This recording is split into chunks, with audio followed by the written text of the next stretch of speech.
hotter than lava right now.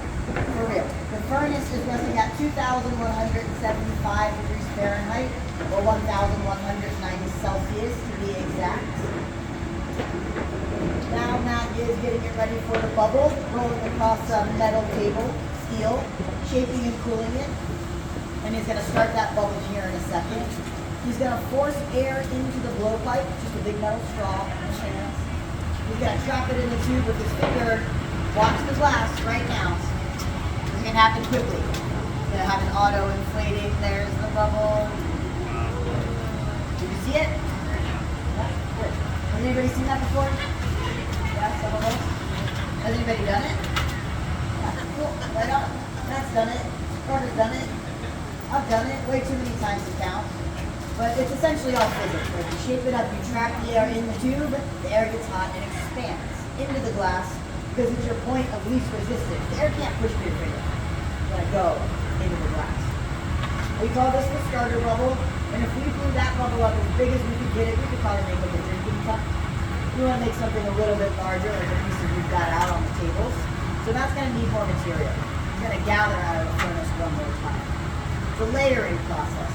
Now the bubble's getting pretty cold right now. It's not moving, it's not glowing. Looks like clear glass, right?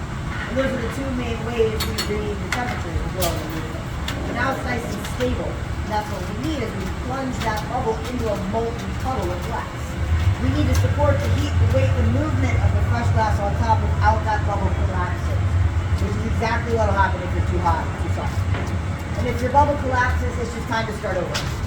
Because you can't make a symmetrical piece with a just squished up bubble. It doesn't work that way. You need to affect everything evenly, constantly, especially when we're putting the color on. So this is called Fritz, F-R-I-T, crushed up colored glass shards. So it kind of looks like sand or gravel up here. It is glass. First roll for kind of a lapis blue. It's a really beautiful color.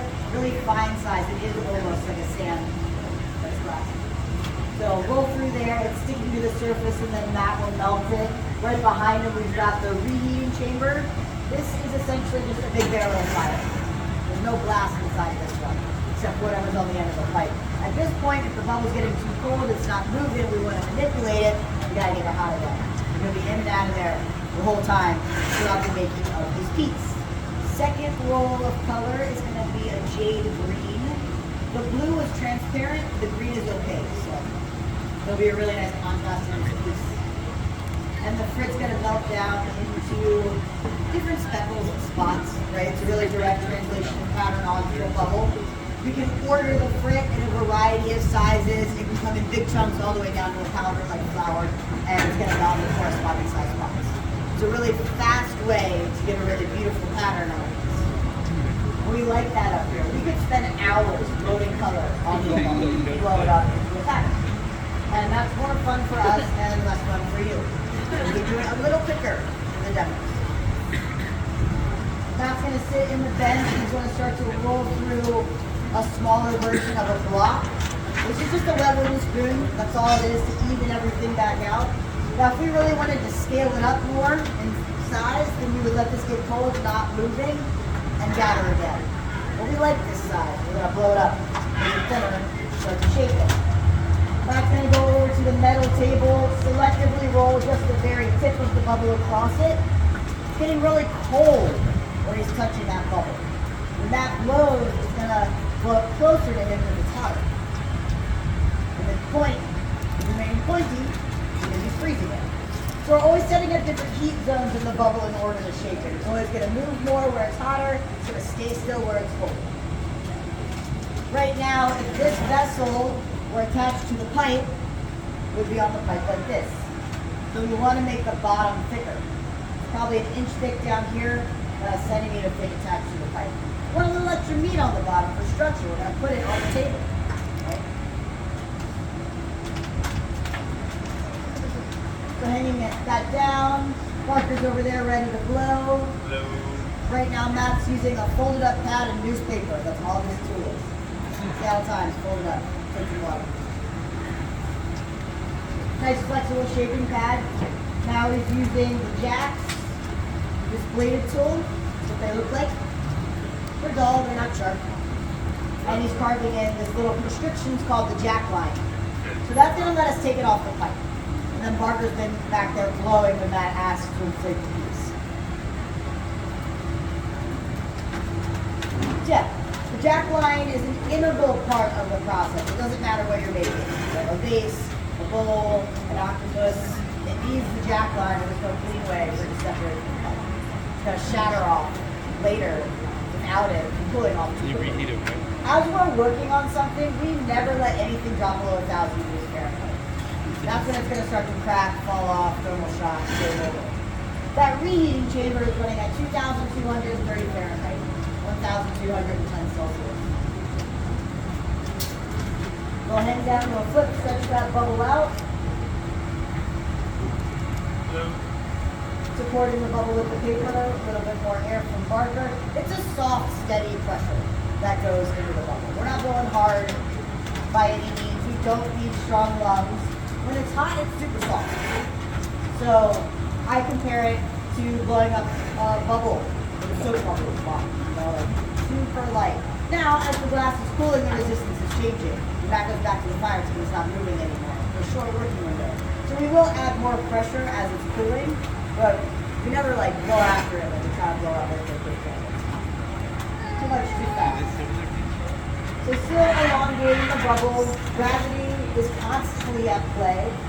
So we can get a hot hold down, stretches. If we wanted to make a bowl, we would blow up a ball, and then we hold the bubble up in the air, and that ball would condense more into a skittle shape, and at an M shape, and then we would open it. Jacks on the sides. Max said he's going to start to put the bottom on it, so we're going to flatten it. I might be able to jump in and help out on this view. So I'll have a paddle. And Matt, you're going to sit. We'll probably use the jacks on the sides, and I'm going to come and squish, making a 90-degree angle of space. Barker will be on the back, blowing or capping the pipe to keep pressure in the bubble. We can get a really crisp 90-degree angle on the bottom. 3 points of pressure. So the whole studio is running off of natural gas and forced air. Everything's got blower to get it hot. I'm going to jump in front of the bubble just for a second.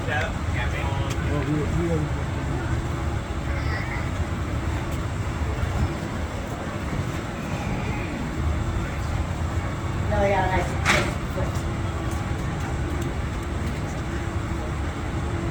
Alright, we're 50% done. Now we want to open it. So we need to go through a transferring process. So Barker's got a solid pipe heating up. He's going to gather on it and make the punty. P-U-N-T-Y. The punty is the pipe we're going to transfer it onto. You need to flip it around 180 degrees to open it. You get access to the inside of the bubble. So Barker's going to take that pipe. He's going to gather out of the furnace, shape it into a little dome. And once they're both shaped up the right temperature, Barker will serve the pipe to Matt. He'll stick it on the bottom, break it off the blowpipe in the jack line, and Barker's going to catch it on that pipe, as long as they do it right. It's tricky. The whole thing is really tricky, but anytime we're taking bubbles on and off the pipes, it's more delicate. If either one of them is too cold, the transfer won't work. You'll know it because the piece will be on the floor. And that effectively ends the demo early. So, if all goes well, I hope you give these two a big round of applause. And if it doesn't, same thing. Louder. So synchronizing temperature. Alright, so we're on there. Should be. Anyway. Now when Matt's ready, he's going to get water. Put a drop or two on the jack line. Right now it's happening. Don't blink, it's quick. Tap the pipe. Drop out this right off. Nicely done. Doesn't always work. I didn't really doubt them. I think it's fun to build suspense for you all. Especially if you've never seen it before. It's like really something. We have a lot of experience up here, honestly. All that to say, that is a massive hurdle to get past when you're learning. right? You get the bubbles from one side to the other without hitting the floor or cracking. If you send a crack to the piece, it's really difficult to heal it. Have everything moving together in the same way for a symmetrical fluid. So, in the transfer, too cold, smash. Game over, right? Sometimes it won't break. Sometimes you can chase it and save it with varying success. Now, if you attach too hot to finish your shape, you're going to take it off the pipe in the end and you crack out a hole in the bottom because you fuse the sides together too well. So hot to hot, permanent fusion. Cold to hot, temporary connection. And that's what we want right now, a strong but temporary connection. We want it to come off the pipe, only when we tell it to. So we're going to start working the opening around the diameter of a quarter right now, and we've broken off the pipe so it can be a little jagged, uneven, a little thicker at the opening. So Matt wants to refine that. We've got some tweezers and some scissors he's going to roll through. So tweezers to grab and pull and stretch right now, and then he'll go for the cut as long as he still has the heat. So I thought this was pretty wild the first time I saw it. You can just cut these off the scissors. It's hot enough. That's one of the hardest moves to learn how to do. Even once you get past the punchy transfer, it takes another couple of years to figure out the trim it really precisely. Your hands are doing really different things at really different rates. Your fingers are inches away from thousands of degrees. It's still moving on the punchy just a little bit. Freezes back there, it's too cold, it's too delicate. You hear Matt slam that pipe on these bench rails, that keeps coming off. So we got to get from point A to B really quickly, really smoothly, but that touchdown here, really soft. So that might inflate it a little more. We'll see if we want to.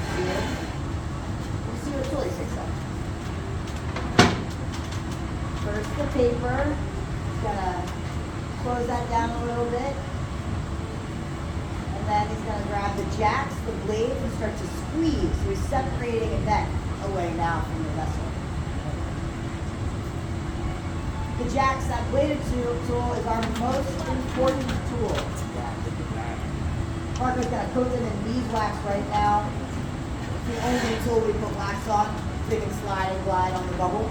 If they're not hot, not waxy, as we carve in lines and shape the piece, it's harder to turn. It's like hitting the brakes on the bubble, and it can make a squeaky sound like nails on a chalkboard. My chalkboard, we like to wax that tool. If you see any flames igniting, it's the wax. And it won't get matte or anything like that. We're used to it. Fine. So a couple more heats, so finish off the shape, and then we're going to take that off the pipe. We're going to load it up into our annealing oven so the glass can slowly cool overnight. If we were to leave that out in the air, it would cool off too fast and crack. Thermal shock. We'd watch it fall apart in a matter of minutes. So instead, the annealer is at 950 Fahrenheit, 510 Celsius. It's our coldest piece of equipment, and it's a resting temp for the glass. A lot of drastic change happened there. Y'all done that? Yeah, I think I am. All right, it's beautiful. What do y'all think?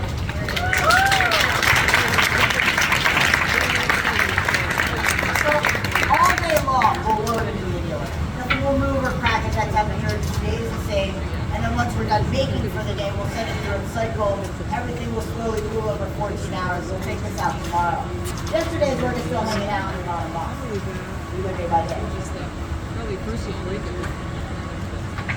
So Parker's got some loading tools, a stick and a fork made of wood. If it was bigger, we could suit up Kevlar gloves, face shield, bodysuit, catch it, but we don't need that right now. So we use our loading tools. When that's ready, we're gonna put a little bit of water right there. Yeah. And then a light tap off that cup, nicely done.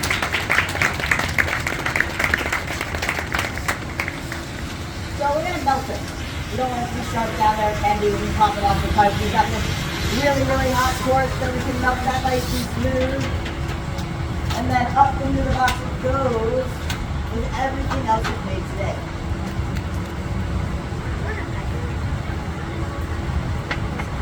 All right. Let's give these two a round of applause.